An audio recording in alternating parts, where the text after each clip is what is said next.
Ang mga nagunang balita, sunog miigo sa Barangay Kasambagan, Sugbo. Asia-Pacific Economic Cooperation Summit sa Legazpi, Albay, posibleng ibalhin sa Cebu. Grupo sa Kabatanunan nanawagan sa pag-extend sa rehistrasyon alang sa SK elections.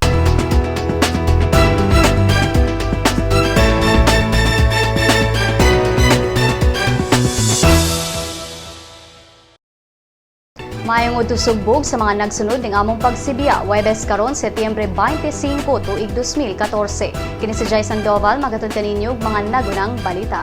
Kini ang Sunstar Pilipinas.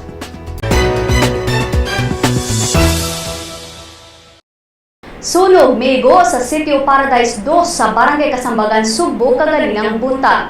Matod sa Cebu City Fire Department nga nadawat nila ang alarma mga alas 10:12 sa buntag. Sa pagkakaroon, under control na ang sunog ug hisuta pa ang kinatibuk ang danyos niini. Asia-Pacific Economic Cooperation karong Desyembre posibleng ibalhin gikan sa Legazpi City, Albay nganhi sa Cebu tungod sa nagpadayong hulga sa pagbuto sa mayon volcano. Mukabat sa 400 ka mga delegates gikan sa nagkalain-laing nasod ang gikatakdang moabot sa Pilipinas karong Desyembre 8. Ning pagbalita, wala pay opisyal nga statement ang APEC National Organizing Committee apan ang Sugbo gipaandam na isip secondary priorities sa maong pulong. Si Vice Governor Agnes Magpale ni padayag nga andam ang Sugbo ug andam sab ang national government sa pagtabang sa pag-ayo sa mga kalsada ug infrastruktura. Lakip sa mga miyembro sa APEC ang nasod sa Australia, Canada, China, Japan, Russia ug United States. Tinguha sa summit mao ang pagtinabangay sa paglambo sa ekonomiya sa maong mga nasod. Grupo sa Kabatanunan nanawagan sa pag-extend sa rehistrasyon alang sa SK elections. Si Maris Puyo sa detalye.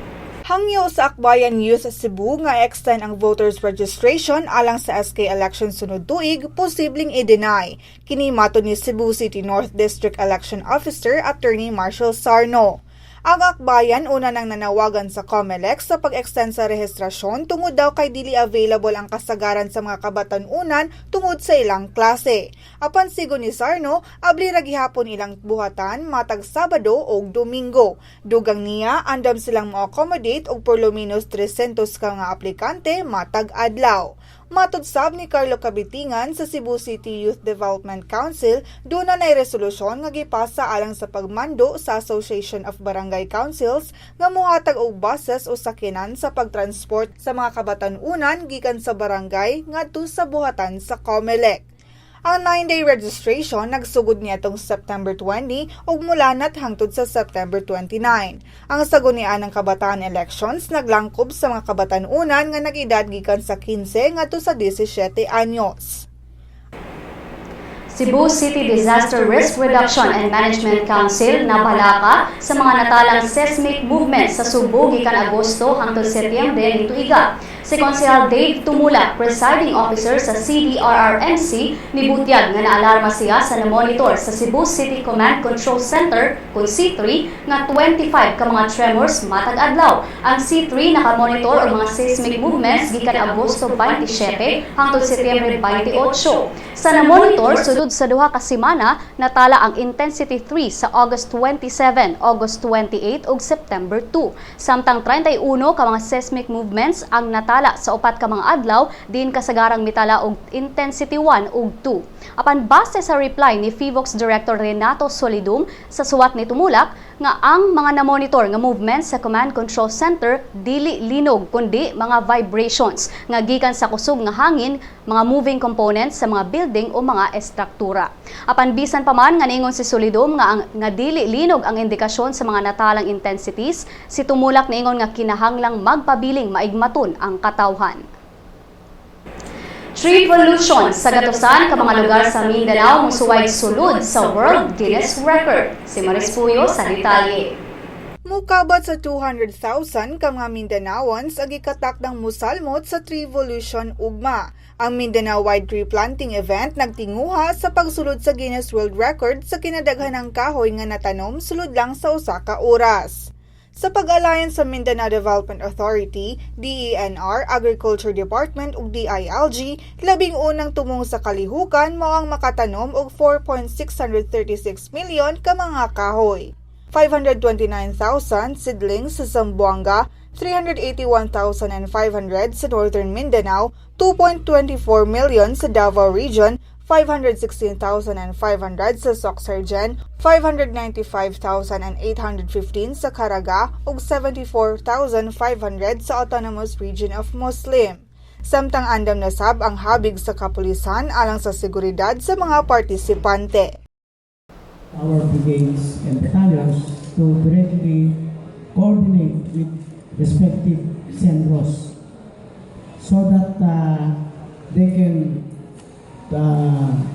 be able to do two things: to provide security to our participants who will plant trees, and number two is to directly participate in the planting of trees so that we can attain the goal of planting 4 million trees in 1 hour.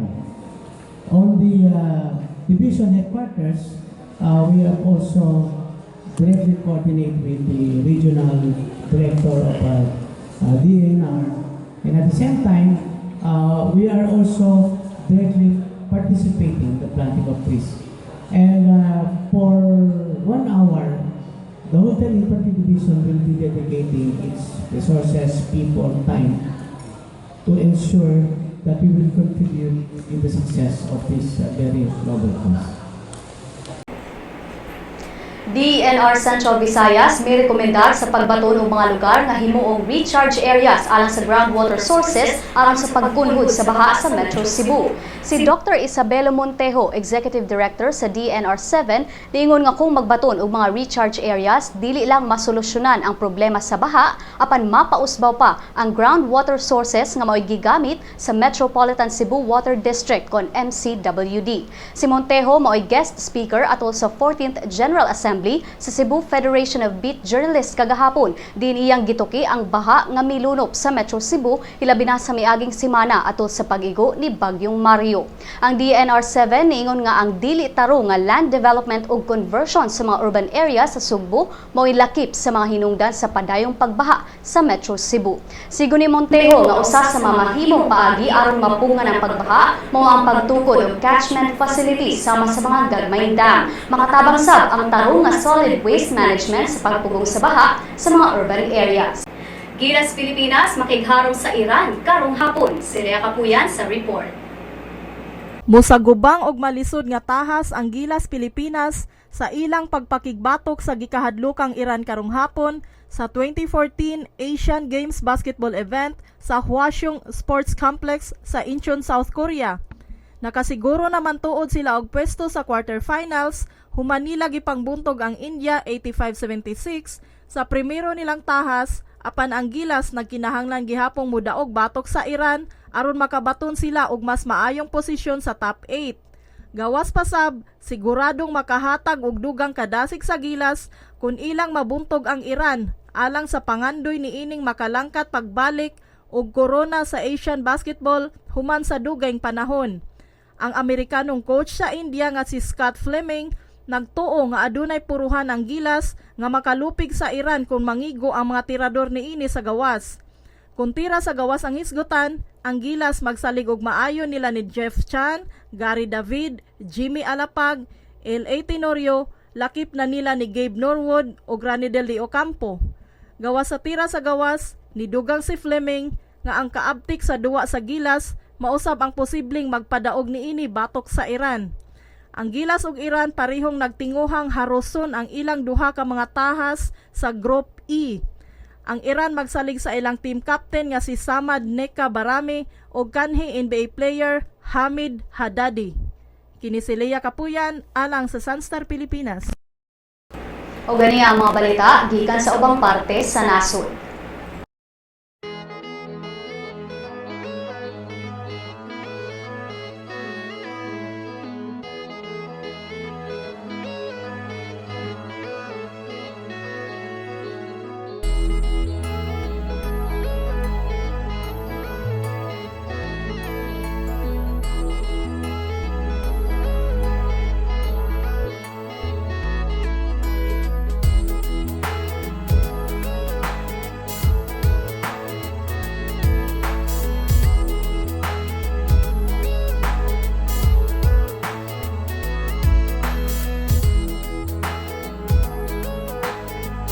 Father Manny Uy of the Society of Jesus, the President of CESAFI for Season 14.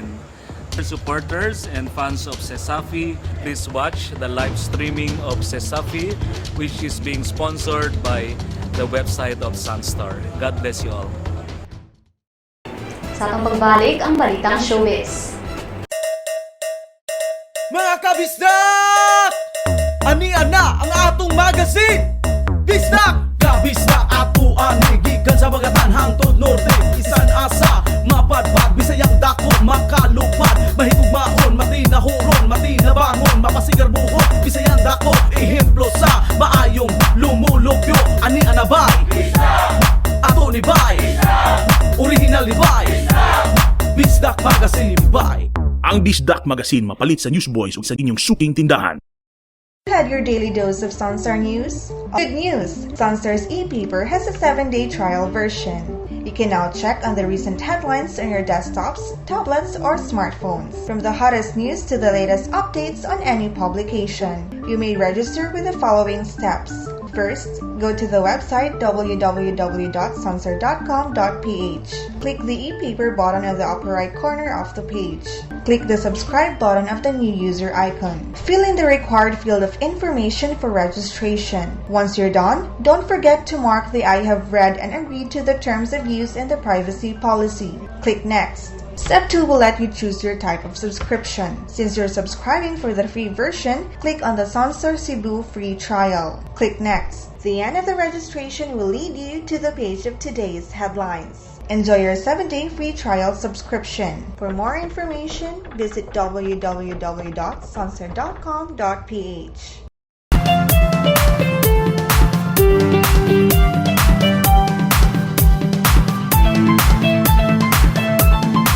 Judge Paz Esperanza gibuhian ang kaso ni Vong Navarro. Kahimtang ni Chapusit, migrabe si Maris Puyo sa Showbiz Chika.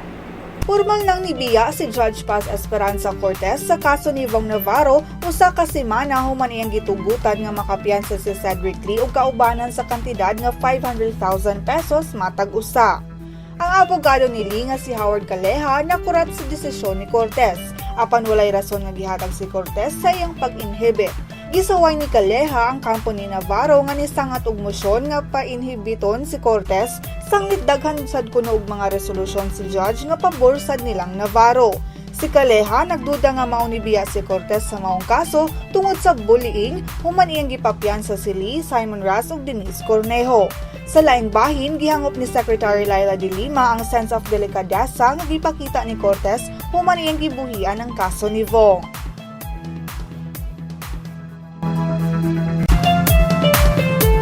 Nanawagan og kinasing-kasing nga pangaliya ang pamilya ni Chapusit human gingon ni grabe ang kahimtang sa 64-year-old nga comedian.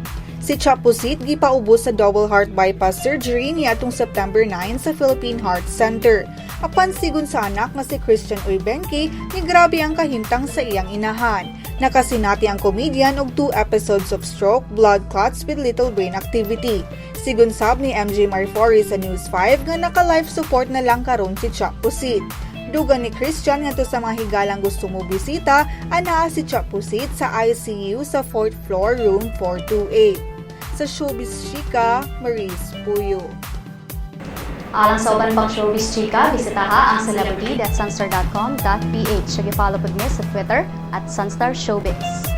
Sa Lotto results, wala pa nakadaog sa mga premyo sa Grand Lotto 655 o sa Mega Lotto 645 sa mga bula kagabi. Bulahon unya ang 649 Super Lotto. Aniya ang balor sa dolyar gikan sa Bangko Sentral ng Pilipinas. Musunod ang kapalaran gikan sa Sunstar Super Balita.